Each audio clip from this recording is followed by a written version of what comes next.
সংস্কার বাস্তবায়ন কিভাবে হবে, জুলাই জাতীয় সনদের যেটা আমরা মোটামুটি ঐকমত্যে এসেছিলাম সেইটার ফাইনাল ড্রাফট তৈরি করার বিষয় ছিল, কিন্তু সেই ড্রাফটিং এর পরে এটা বাস্তবায়ন কিভাবে হবে সেই প্রশ্নটা উঠেছে।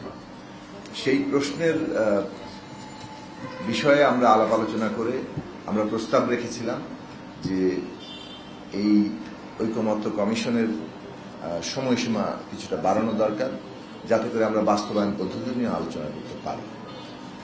এবং সেই হিসেবে 15ই অক্টোবর পর্যন্ত ঐকমত্য কমিশন তাদের সময়সীমা বাড়িয়েছে এবং গণতন্ত্র মঞ্চ তখন বিশেষভাবে উদ্যোগ নিয়ে বিভিন্ন রাজনৈতিক দলের মধ্যে, কেননা জুলাই জাতীয় সনদ বাস্তবায়ন নিয়ে কিছু অনৈক্যের জায়গা তৈরি হয়েছে, সেই অনৈক্যের জায়গাটা দূর করার জন্য গণতন্ত্র মঞ্চ উদ্যোগ নিয়েছে এবং আমরা যারা ওই কমিশনে আলোচনায় বসেছি প্রায় সবার সাথেই আমরা আনুষ্ঠানিক অনানুষ্ঠানিক আলোচনা করেছি এবং একটা ন্যূনতম ঐকমত্যে পৌঁছানোর চেষ্টা করেছি। এবং সেই হিসেবে গণভোটের মধ্য দিয়ে জুলাই জাতীয় সনদের জনগণ কর্তৃক এক ধরনের অনুমোদন, যাতে করে পরবর্তী সংসদের উপরে এটা একটা নৈতিক বাধ্যবাধকতা থাকে। অন্যদিকে গণভোটের মধ্য দিয়ে জুলাই জাতীয় সনদের ভিত্তিতে সংবিধানের মৌলিক সংস্কার করার জন্য আগামী সংসদকে সেই ক্ষমতা অর্পণ করা, এটাকে কনস্টিটিউয়েন্ট পাওয়ার হিসেবে দেওয়া, যাতে করে কোনো পরবর্তীকালে আদালত কর্তৃক চ্যালেঞ্জ না হয়। এই দুটো বিষয়, অর্থাৎ গণভোটের পারপাসটা কি, গণভোটের মধ্যে দিয়ে সংবিধান বদলে যাচ্ছে না, কিন্তু সংবিধান জনগণ একভাবে অনুমোদন দিচ্ছেন পরিবর্তন করার বিষয়ে যদি তারা হ্যাঁ ভোট দেন।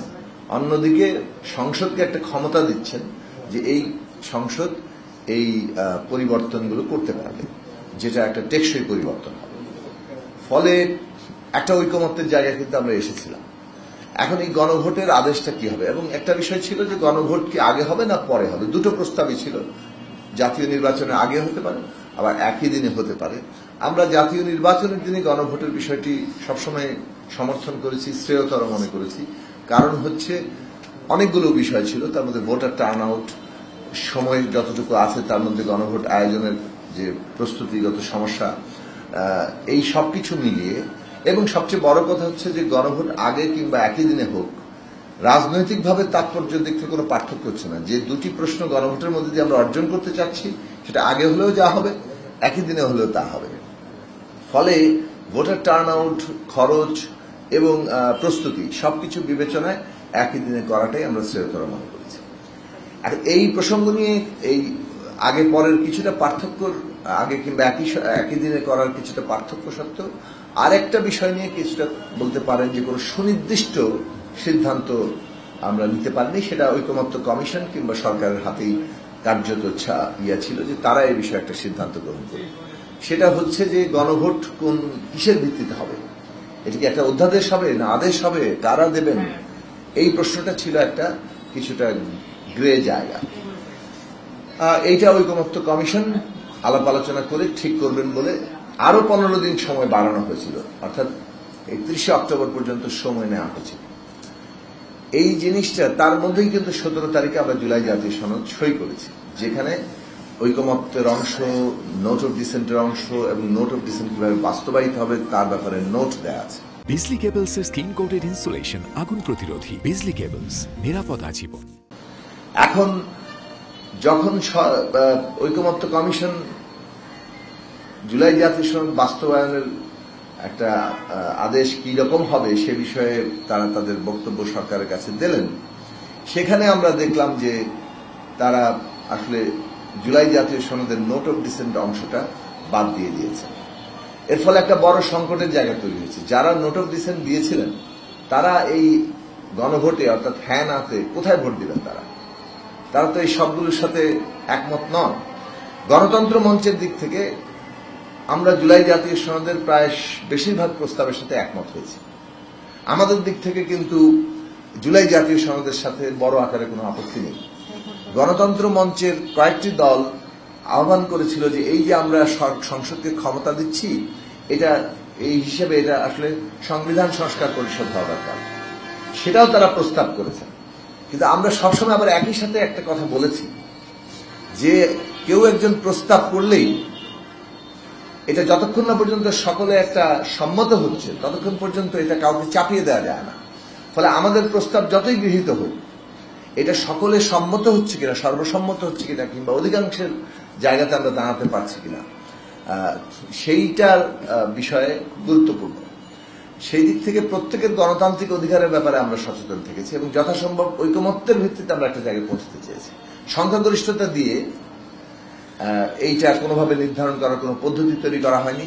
পদ্ধতি ছিল ন্যূনতম জাতীয় ঐকমত্য, এবং সেই ক্ষেত্রে এটার মীমাংসা যদি আমরা করতে না পারি, নির্বাচনে যাবে, জনগণ ভোট দিয়ে ঠিক করবে, কারণ জনগণের হাতেই সবচেয়ে সমস্ত ক্ষমতা থাকে এবং জনগণই ক্ষমতার কেন্দ্র।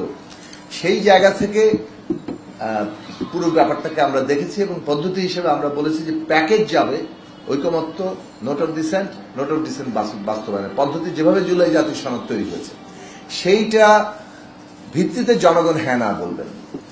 কিন্তু সেই অংশ পরিবর্তন হওয়ার ফলে একটা রাজনৈতিক সংকট দেখা দিয়েছে এবং গণভোট আসলে কোন দল কিভাবে অবস্থান নেবে সেটাই সংকটের জায়গা তৈরি হয়ে গেছে। আমরা মনে করি যে এটা তৈরির ক্ষেত্রে ঐকমত্য কমিশন এবং সরকারের দায় বেশি। ঐকমত্য কমিশনের সভাপতি বর্তমান অন্তর্বর্তীকালীন সরকারের প্রধান উপদেষ্টা প্রফেসর ডক্টর মোহাম্মদ ইউনূস, তিনি নিজেও সই করেছেন। কাজেই পুরো জিনিসটার মধ্যে একটা সরকারের দিক থেকে এটাও আলোচিত হচ্ছে বিভিন্ন মহলে যে কয়েকটি কিংবা দু একটি দলকে প্রাধান্য দিতে গিয়ে তারা এইরকম একটি সংকট সৃষ্টি করছেন, এবং সে কারণে আমরা মনে করি যে সরকারেরই দায় আছে এই সংকট সৃষ্টি করছে।